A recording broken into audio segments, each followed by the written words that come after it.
Hallelujah. Praise the Lord. Welcome, my dear friends. My name is Yanni. And tonight we will have word ministry. And praise God for His word. I'm thankful for His word because His word is the truth. And His word is always there for us to help us. Just 1 second. Okay, now. Okay, there it's going now, sorry. God's word is always alive. It is true. It is the truth.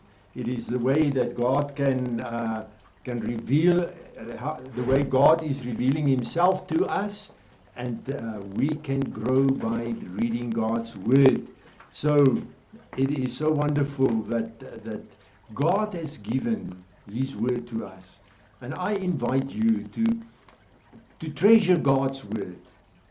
And again, as I have said so many times before to you, when you read God's word, do not only read it, but be expectant and ask God to reveal through the Holy Spirit to you what He wants to tell you personally. Remember, God's word is being inspired by the Holy Spirit, and therefore the Holy Spirit is in you.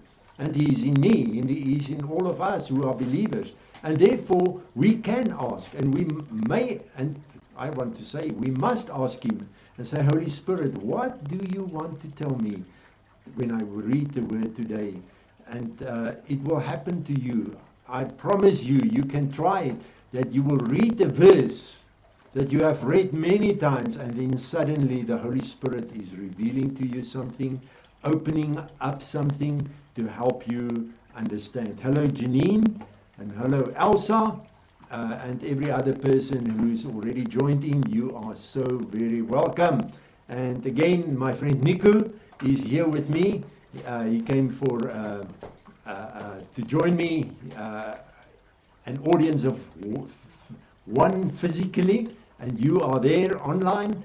But welcome Niku. I'm glad that you have joined me.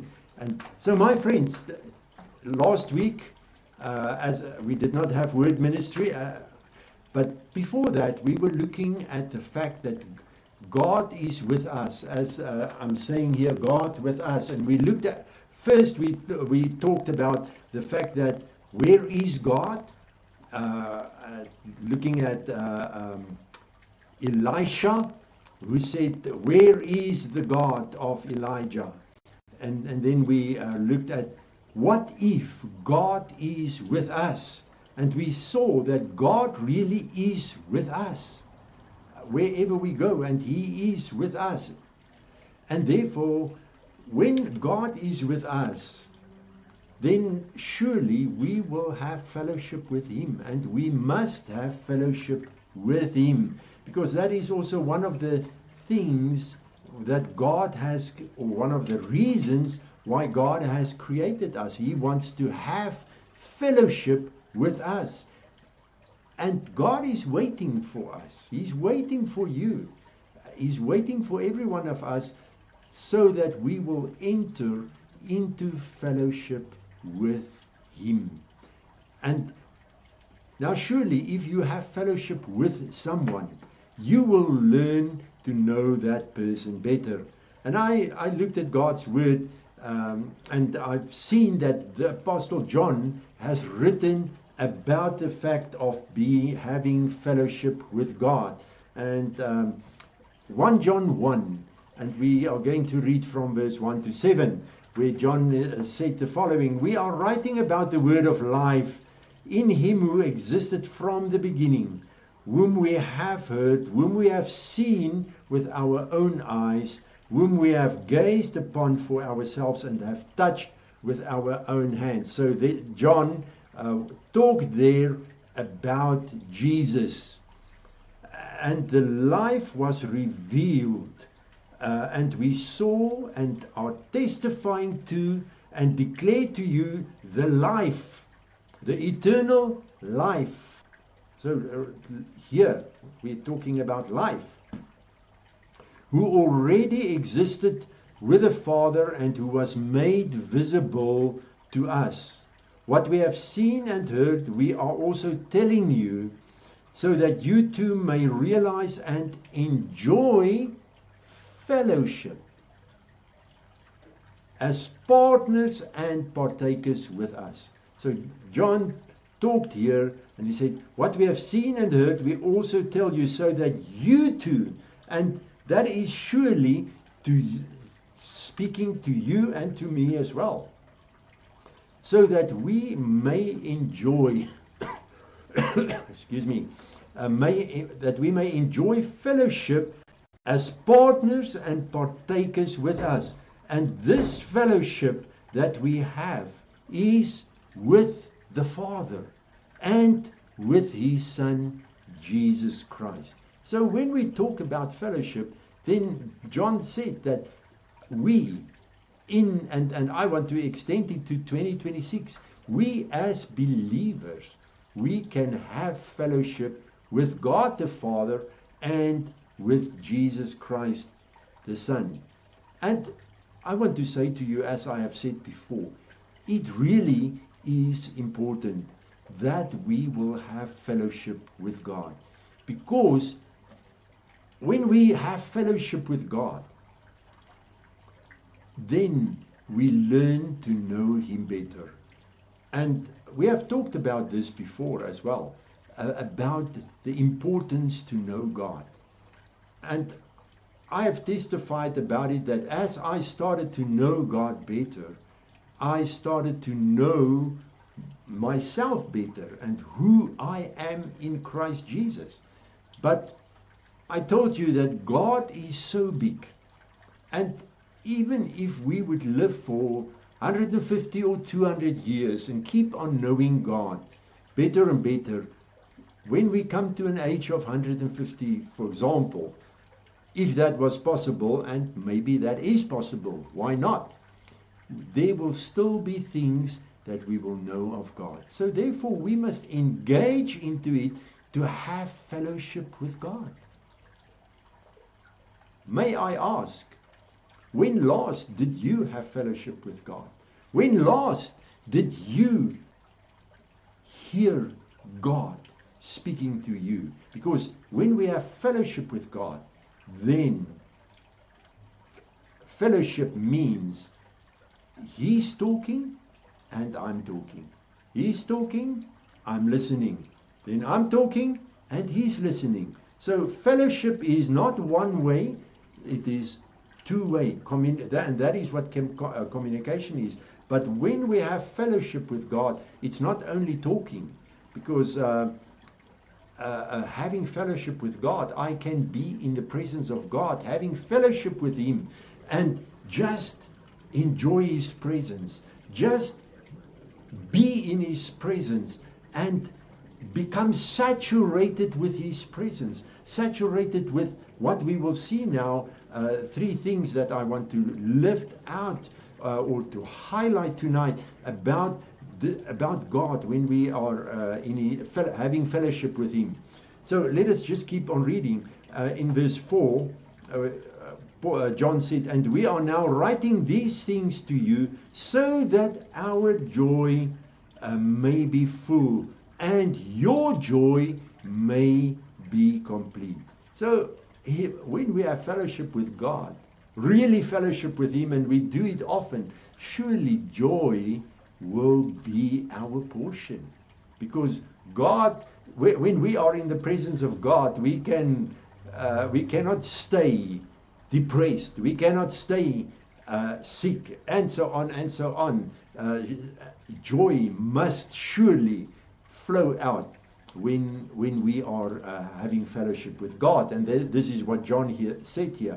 And then verse 5, and this is the message which we have heard from Him and now are reporting to you. God is light, and there is no darkness in Him at all. So when we have fellowship with God, then this shall we say characteristic or attribute, whichever word you want to use, that is one of the attributes of God, and that God is light.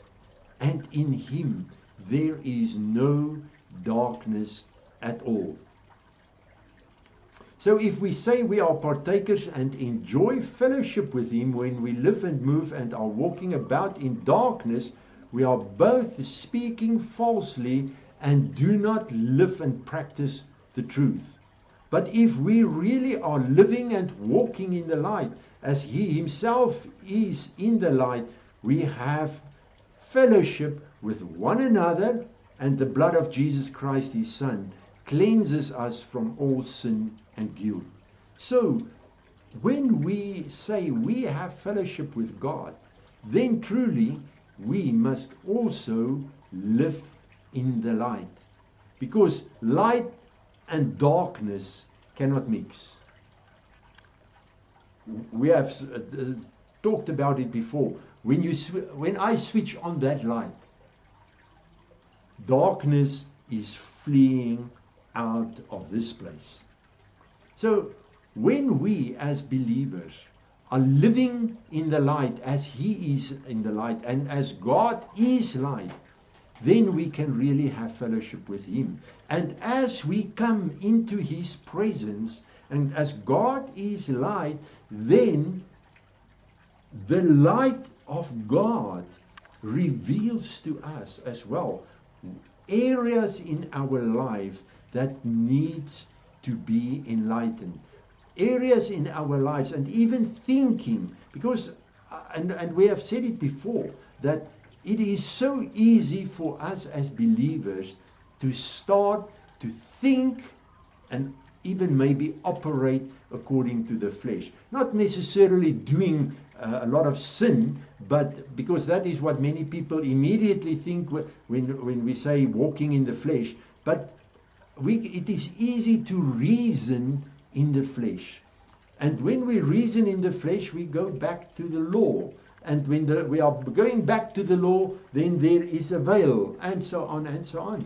So, when we have fellowship with God, because he is light, his light is shining and revealing. Because if I switch on the light, I will see here in this room where are things that's not right. For example, if I ask someone, please clean the room, and I switch on the light, then I will see, is it really clean or not?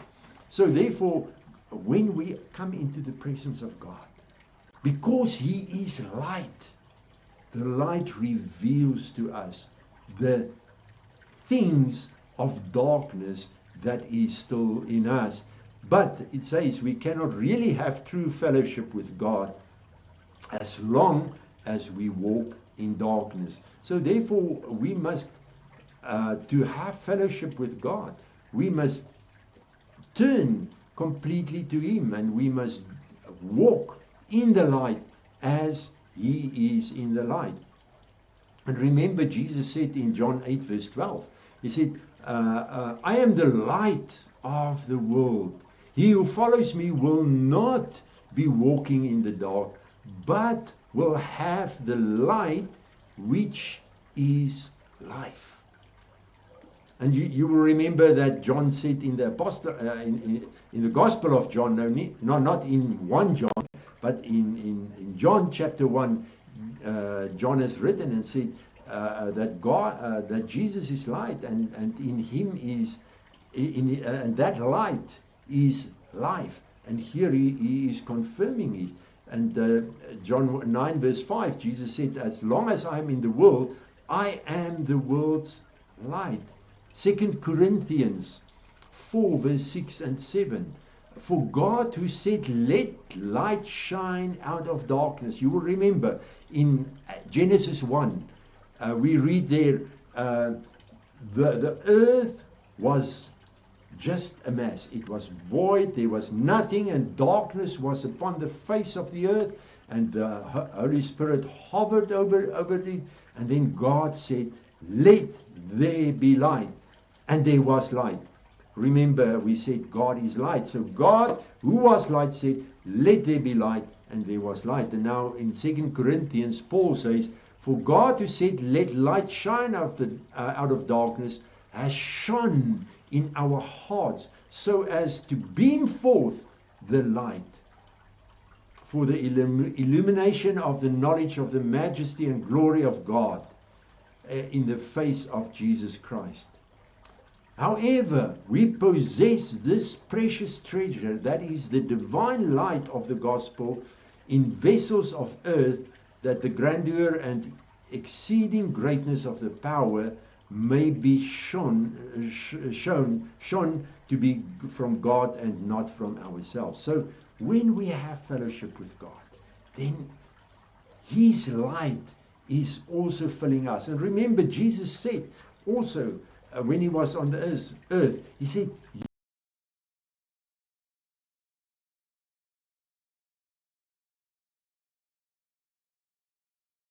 you are the light of the world. And you and I can be light in the world. And surely, my friends, I think you will agree with me. Currently, in this earth that we live in, there is a lot of darkness. There's a lot of darkness. And light is needed. And Jesus said, I am the light. And He also said, you are the light. And so when we have fellowship with God, then His light is sort of permeating into us. It is, I want to say, it is as if when we are in His presence, having fellowship with Him, it is as we absorb the light, and the light is filling us, and we can go out and shine. I think I told you many years ago, I had to arrange, when we were in KwaZulu-Natal, I had to arrange youth camps there for the whole church of the whole province, where I was very strongly among people who were Satanists, and he worked among people or with people who were addicted to drugs and so on. And he told us that when he spoke to people who were previously Satanists,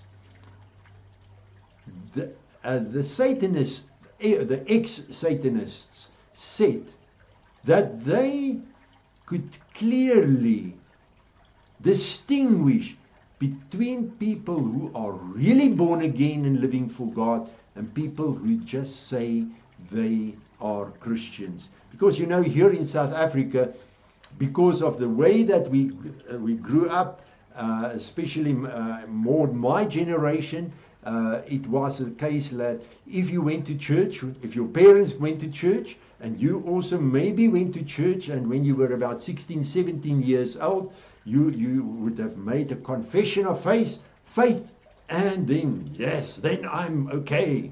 Then I'm good. And then I had sort of my passport to go to heaven.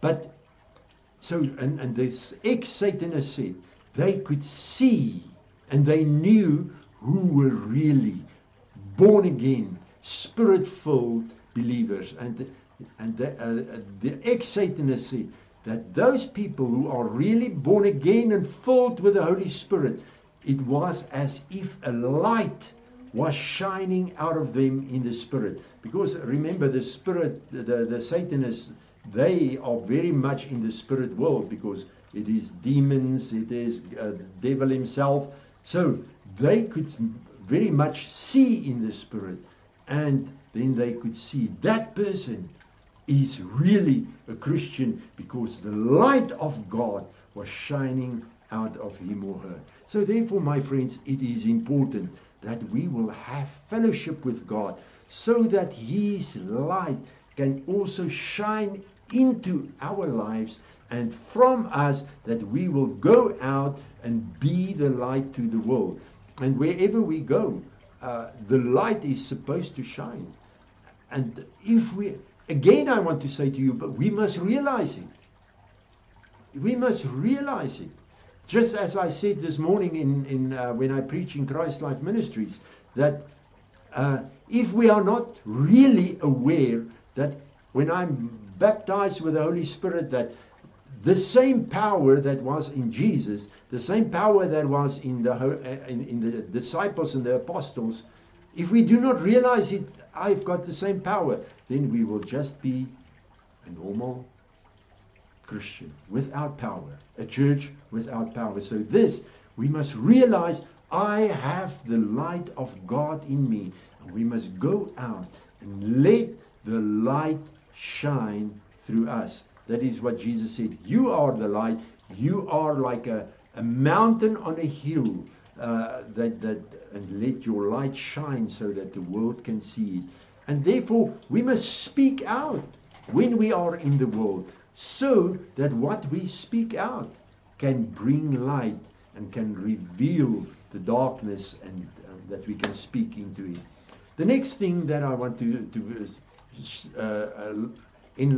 highlight is the fact that God, when we have fellowship with God, we come to know and experience that God is love.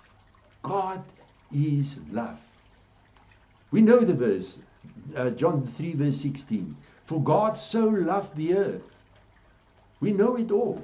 But how many times do we realize that God does not only love us, but He is love? And we also read in 1 John, but this time in chapter 4. 1 John chapter 4 verse 7 to 16. But I'm not going to read all of the verses, but verse 7 says, Beloved, let us love one another, for love is from God. Love is from God. And if you and I really want to be, or to bring change in this world, if you and I really want to let the gifts of the Holy Spirit work through us, then we must love. Because Jesus loved the world. He loved the people. And if you and I, or if a Christian, let me rather say it that way, if a Christian does not really have a love for his neighbor or for other people, how will he be able to minister to that person using the gifts of God? So love is from God, and he who loves is begotten of God and is coming to know and understand God. So if we love God and we have fellowship with Him, we will understand Him better. Let me just see what Janine has written. Yes, amen. We have resurrection power in us. Yes, that is what I mentioned about this morning. We have the love of God in us, the power of God in us. Verse 8 of 1 John 4. He who does not love has not become acquainted with God, for God is love. So if we as believers say we do not love that person, or we do not love that race, or that group of people, then how can we say that we belong to God? Because he who does not love has not become acquainted with God, because God is love. God is love. I invite you to read the rest of 1 John 4, where John is talking about the love. And for example, in verse 11, it's written, Beloved, if God loved us so, because in verse 9 and 10, it is written about the fact that God has given His Son. And then He said,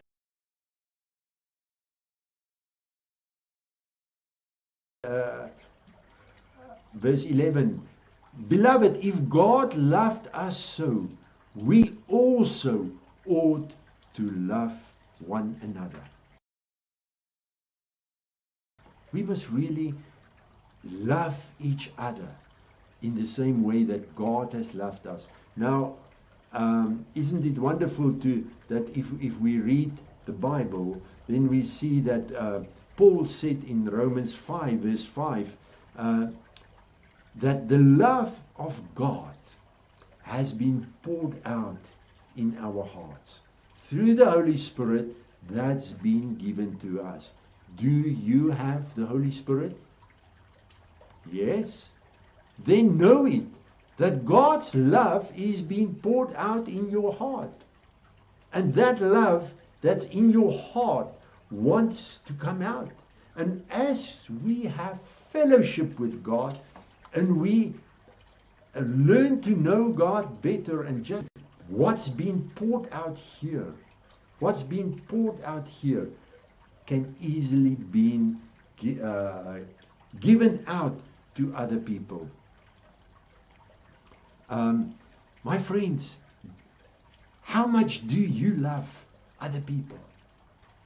It is so negative if you listen to Christians, and I've experienced it so many times in my life in the past, that people who say, I am a child of God, and so many times they say, I belong to a church. Now, can I just say that the fact that you belong to a church, I want to say, does not really mean a lot. If you say, I'm born again, yes, then we can talk about it. But isn't it negative if so-called Christians talk with hatred about other people, talk with hatred about what other people has done, not necessarily towards them, but maybe towards family and so on. But the Word of God says God has loved us when we were still sinners, because He is love. Know it, He is love. And because He is love, He has loved us. And while we were sinners, He has forgiven us. And therefore, we must really learn to allow the love inside of us to come out, so that we can also forgive other people, forgive those that has done negative things against us. Janine says, even EGR people, that is extra grace required. Now, surely that is true. Some people we need extra grace to love them. But it is possible because of grace, because of God's grace and because of His love. So my friends, let us grow in the love of God. But again, I want to say, when we have fellowship with God, when we have true fellowship with God the Father and with Jesus Christ, and that is surely through the Holy Spirit. John did not say it in 1 John 1, which we read. He said the fellowship is with the Father and with the Son Jesus, and I really and truly believe that is through the Holy Spirit. So, therefore, let us allow the love of God to permeate us. Again, I want to say it, and forgive me if I want to say it, but we need to sit back in His presence and listen to Him and just be in His presence and let His love come and overwhelm us. If we do that, we will go out of His presence. Not really out of His presence, but out of that place of fellowship. And we will go into the world, and the world will see the love of it, the love of God in us. I think I've mentioned it to you. I've read about Jimmy Swaggart. No, not Jimmy Swaggart. Reinhard Bonnke.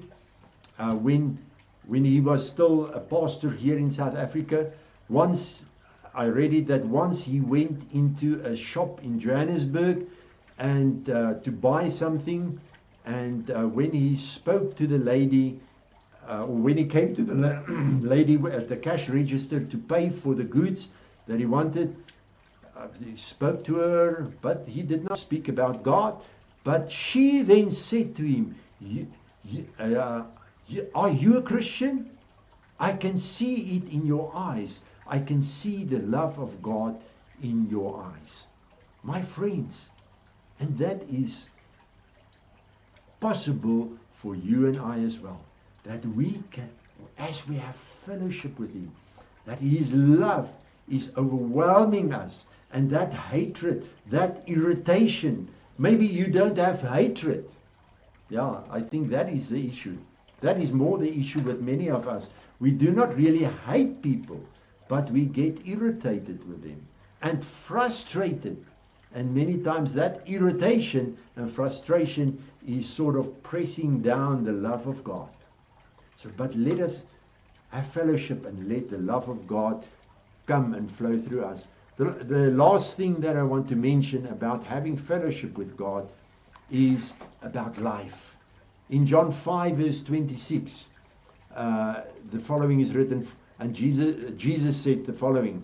He said, "For even as the Father has life in himself and is self-existent, so he has given to the Son to have life in himself." 1 John 1 verse 1 to 7, but in verse 1 it is written, we are writing about the word of life. The word of life, that is Jesus. And then just plain John, not just the Gospel of John, 1 John 1 verse 4 to 9. In him was life, and the life was the light of men. And we have read now a little bit earlier about the light, and the light also brings life. Jesus said in John 14 verse 6, "I am the way, the truth, and the life." So surely God is life. God is the source of life. You who feel, maybe you feel depressed, maybe you feel worn out, maybe you feel you can't go on, you can't carry on, you don't want to keep on living. I want to say to you, get into fellowship with God. God's life will touch you. And I believe what the Holy Spirit is sort of reminding me or showing me now is the more we as believers will have fellowship with God, the more life we will be, get into contact with life. And remember what I've said to you before. On the side of life is healing and health. On the side of death is sickness. So I believe that the more we spend time in the presence of God, the more we spend time fellowshipping with him, the easier it will be for us to, can I say, cast out the sicknesses and issues that are in our bodies. So I'm sure this is what the Holy Spirit has revealed to me as well, or opened to me, and that is the more we will have fellowship with God, the easier it will be for us personally to walk deeper and deeper into divine health. Again, I want to say, remember, life on the side of life is healing and health. So therefore, when we are involved or getting mixed, or how shall I say, in the presence of God, then his life that is in him will also come and fill our lives. As Janine says there, abundant life. And this life of God is really abundant life. It is not just only life. God is, and the life that God is abundant. There's abundance. There's also love, light. It is abundance. It is not just a little bit. It is abundance. Jesus said, I'm the bread of life. I'm the living bread that came down from heaven. If anyone eats of this bread, he will live forever.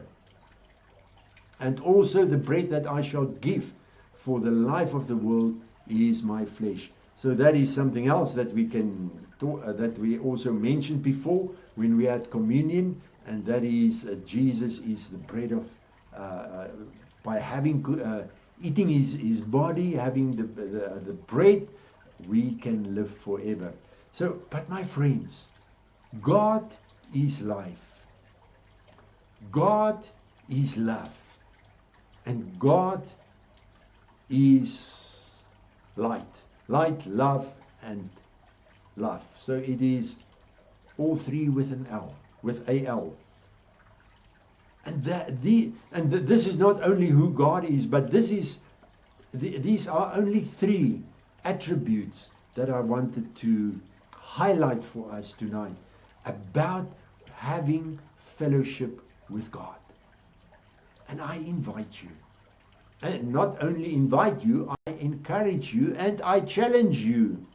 I'm not saying that you don't have fellowship with God. Please hear me. This is not what I'm saying. But I invite you and I challenge you to enter into more times having fellowship with God, and also having deeper fellowship, deeper encounters with God. And as you do that, His life, His love, and His love will become your portion. And I am so absolutely confident and positive about it. Our lives will be completely changed the more we have fellowship with Him. Because, as I said before, having fellowship with Him, we will know Him better. We will know Him better and better and better. We will understand His ways better. Even though it is written that God's ways and His thoughts are so much higher than that of man. By having fellowship with God, we will know Him better. We will understand His ways better. We will just ourselves prosper from it by having fellowship with Him. That deep, intimate encounters where it is only you and Him. Yes, we can have it in church. I have experienced it many times in church, that now His presence is here. But have your personal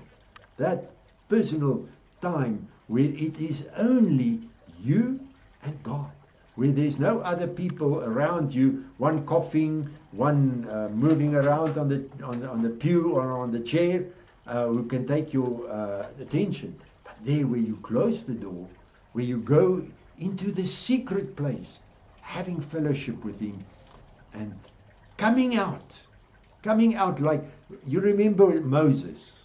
You remember Moses when he went in, when he went onto the mountain, and also it is written he pitched a tent, which was called the tent of meeting, where he and God met. And when Moses came out of meeting God, having fellowship with God, his face was shining with a glory. People could see it. The people could see when Moses was in the presence of God. So let me rather say, go and enter into fellowship with God. Having deep encounters with Him, and the world will see it. And once again, I want to say, no, not that you and I can say, oh, I'm the man of God, I'm the man or the woman of the hour, and having power and whatever. But Jesus said, let your light shine before the people, so that they see your good works and glorify the Father in heaven. And when we go to where Jesus, in John 15 as well, where Jesus talked about bearing fruit, He also said that when we bear fruit, God is being glorified. So I challenge you, enter into it having fellowship with God, and you will experience love. You will experience life, and you will experience light filling you, and also not filling you, but changing you. Hallelujah. Thank you for watching. Thank you, Janine. Even if it is only you preaching with, I really appreciate it. Thank you so much. Next week, Sunday, we will not have word ministry because on Thursday morning early, I'm leaving for Thohoyandou, that is in Venda. There up in the northern province. We are having an Easter conference in Thohoyandou, and I'm coming back Sunday afternoon after the morning session, and surely after lunch I'll come back, and most probably I don't know if I will be back, so let's rather say there will be no word ministry next week Sunday. Tuesday evening we will again have prayer ministry, so be ready for it. Be expectant that God is going to move. Hallelujah. My friends, thank you for watching. Again, thank you for watching. And Janine, thank you for preaching with. And those other who have preached with silently, may you also be blessed. And enjoy the fellowship with God this week. And let it grow. And I pray, hear what I say to you. I pray that you will become addicted to having fellowship with God. That you will just want to have more and more and deeper fellowship with God. Hallelujah. Thank you, Lord God.